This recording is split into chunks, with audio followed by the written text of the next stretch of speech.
En la década de 1950, un parque en Londres prometió llevar a los visitantes desde la Edad Media hasta la Luna todo en cuestión de minutos. Era como viajar sin salir del lugar, en un país todavía marcado por las cicatrices de la guerra, pero detrás del encantamiento, algo creció en silencio, un fracaso aquí, otro allá, incidentes tratados como pequeños accidentes, hasta un día ordinario, cielo azul y colas de los niños sonriendo, todo se convirtió en el caos. Se perdieron 5 vidas, ningún culpable ha sido castigado, y, durante décadas, casi nadie se atrevió a hablar de eso, como se convirtió un juguete en un símbolo de esperanza. Y después de la tragedia, ¿por qué se ignoraron tantos signos? Y lo más inquietante, ¿por qué el país eligió olvidar? Antes de entender todo esto, debemos volver a la historia de un parque que nació para sanar y terminó dejando heridas que nunca sanaron. El Parque de Sueños en 1951,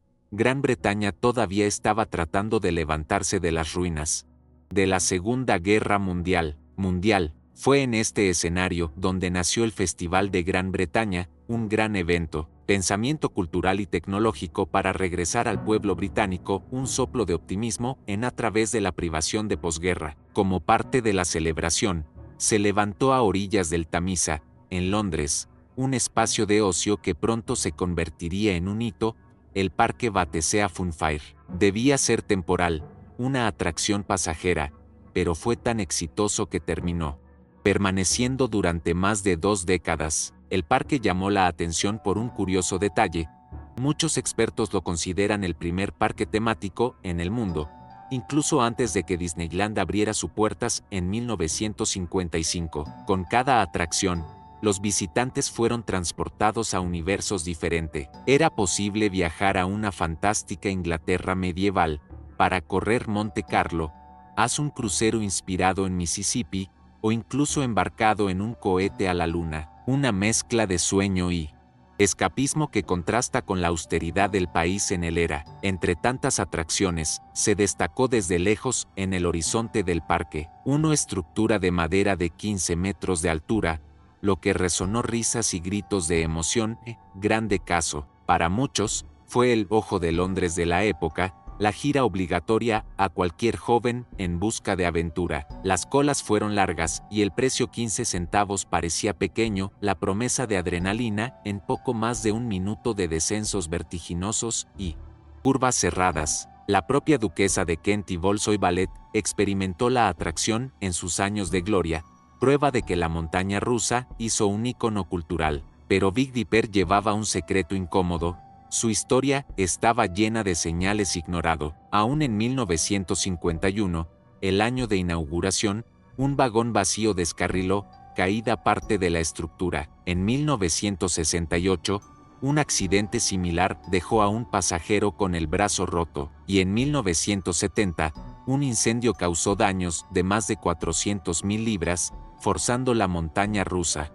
Está cerrada por meses. Cada incidente fue tratado como un retroceso aislado, y el juguete volvería a funcionar, como si no hubiera pasado nada. Lo que pocos sabían era que, detrás de la apariencia imponente y los recuerdos de diversión, la estructura de madera envejecida de Big Dipper escondió grietas invisibles. La atracción más deseada de Battersea Funfair también se convirtió en un bomba de reloj a punto de explotar. El parque que nació como un símbolo de esperanza y ligereza comenzaba a revelar una paradoja inquietante.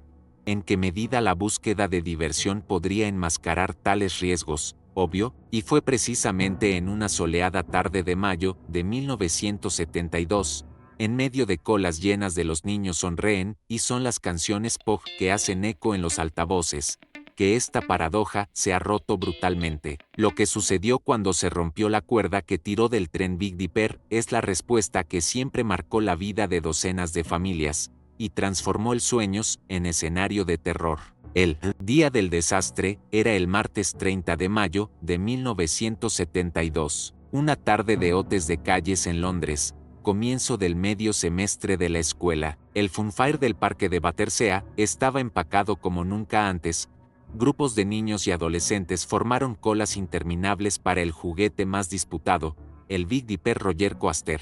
La atmósfera era una fiesta, con canciones pop tocando para oradores y familias que disfrutan del raro día soleado. A las 2:30 p.m., 31 personas se embarcaron en el tren de madera de 3 vagones. La mayoría fue formado por jóvenes estudiantes. El viaje comenzó como de costumbre, el ruido metal de la cuerda tirando del tren de arriba, el crujido de la estructura de madera, el aumento de las expectativas de la primera descendencia. Desde el piso, los espectadores vieron emocionados, esperando los gritos de adrenalina que llegarían pronto, pero unos pocos metros antes de llegar a la parte superior de la primera rampa, la cuerda de remolque se en bancarrota.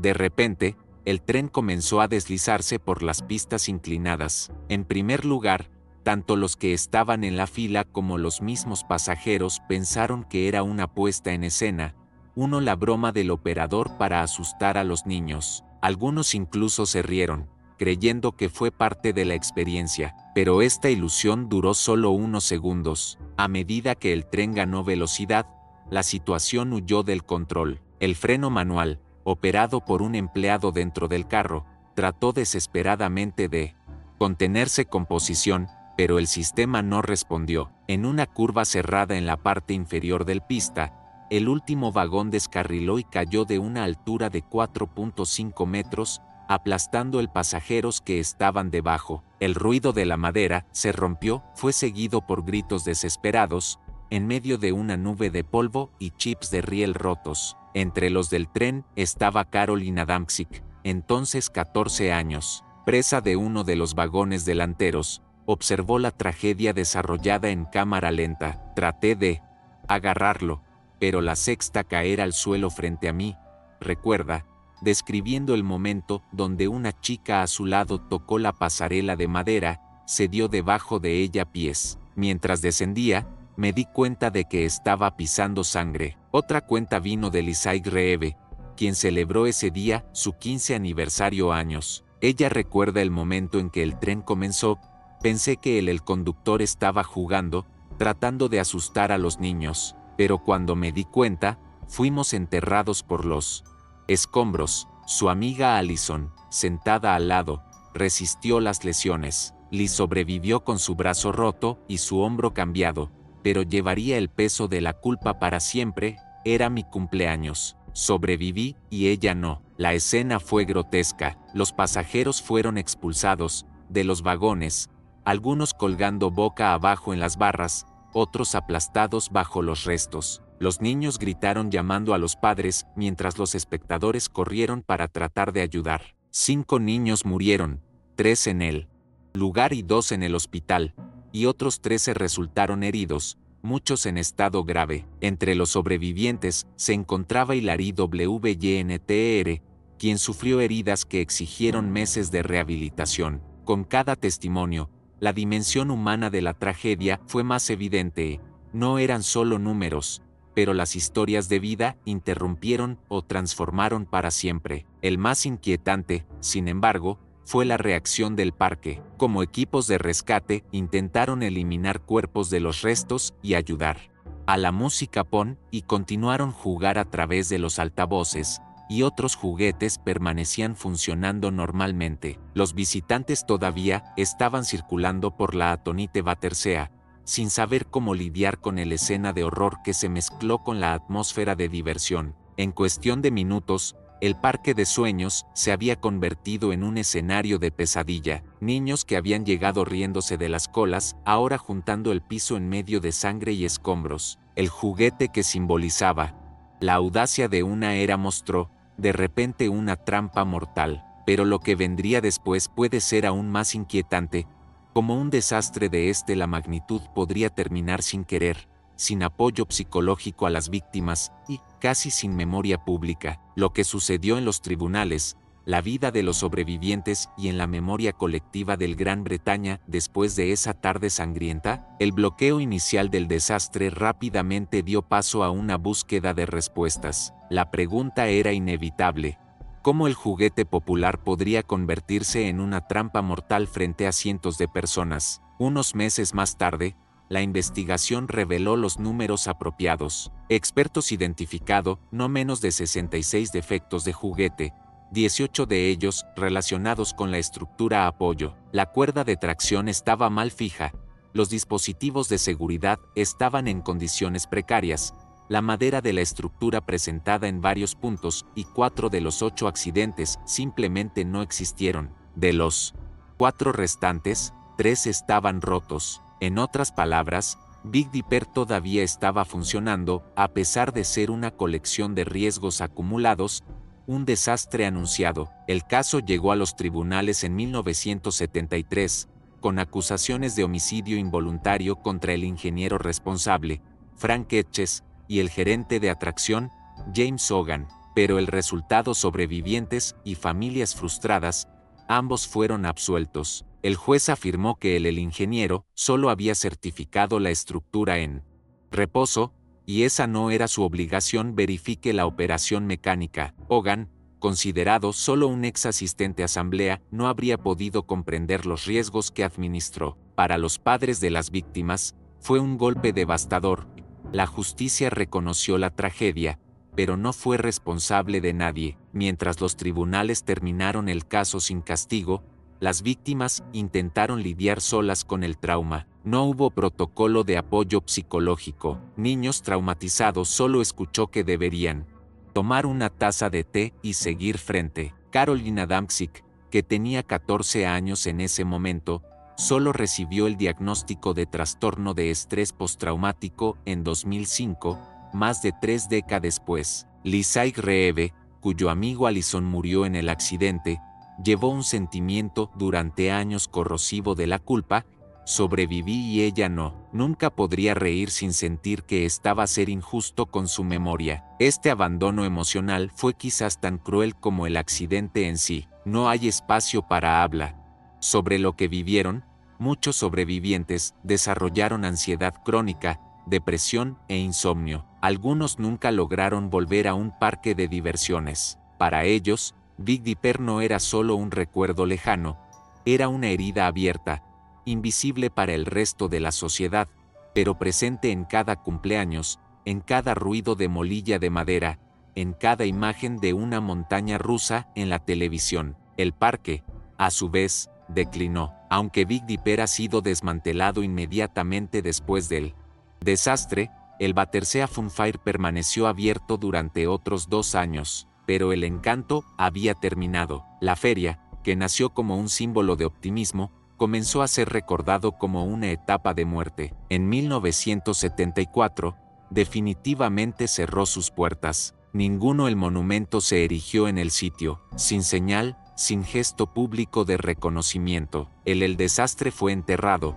no solo en el espacio físico, sino también en la memoria país del país. Solo en 2022, medio siglo después, había un gesto oficial de recuerdos. Un árbol de cherrí fue plantada en el Parque Battersea, acompañado por un pequeño plato. A Lisai Reeve, quien sobrevivió al accidente, el momento fue agridulce: estoy muy feliz de que esto está sucediendo, pero también pienso en cómo tomó tanto tiempo. Muchos de los que sufrieron nunca lograron hablar de ello y tuvieron peso toda su vida. Incluso hoy, el episodio es recordado como el desastre olvidado de Gran Bretaña, y, de hecho, casi no hay menciones en libros, películas o incluso discos históricos oficiales. Para aquellos que perdieron hijos, amigos o su propia inocencia en ese 30 de mayo, el olvido colectivo es una segunda tragedia, la de indiferencia. Pero la pregunta que resuena 50 años después es inevitable: ¿lo que hace un desastre recordado? ¿Y por qué algunos se pierden en silencio? ¿Es suficiente un árbol y una señal para honrar 5 vidas perdidas? ¿O el verdadero la memoria requiere responsabilidad, seguridad y coraje para enfrentar lo que muchos prefieres olvidar? 50 años después, el eco de la tragedia aún resuena, pero casi nadie escucha. El desastre de Big Dipper sigue siendo un fantasma olvidado de la historia británica, recordado solo por aquellos que tuvieron sus vidas destrozadas esa tarde de 1972. Muchos de ellos no pudieron hablar de eso y sufrieron toda una vida, recuerda Lisai Reeve, un sobreviviente que perdió a su amigo Allison y llevó la culpa y la ansiedad que nacieron el día exacto en que cumplió 15 años. Y aquí viene la pregunta inevitable, ¿qué hace que un desastre recuerde? Hiroshima, Chernóbil, Titanic, todos se han convertido en símbolos universales. Pero Big Dipper, el montaña rusa que mató a 5 niños e hirió a 13, desapareció de la conciencia como si nunca hubiera existido, tal vez porque era solo un parque, tal vez porque las víctimas eran solo hijos, tal vez porque supone que la culpa fue dolorosa demasiado. El hecho es que Big Dipper era una trampa mortal, operada por adolescentes sin entrenamiento, ignorando décadas de fallas y accidentes anteriores. Olvidar no es accidente, es una elección, y esta elección pesa tanto como los rieles de madera que dieron paso ese día. Hoy, un cerezo florece en el parque Batesea como un monumento. Para Liz, estar ante ella fue una mezcla de alivio y tristeza. Estoy vivo porque me senté en el lugar equivocado, y eso cambia todo. Al final, no solo los sobrevivientes llevan la memoria, somos todo eso. Necesitamos decidir. Dejemos que Big Dipper continúe siendo el desastre olvidado de Gran Bretaña, o lo convertiremos en un recordatorio de que incluso sueñan más alto puede desmoronarse cuando olvidamos lo que debería importar sobre todo, el vida.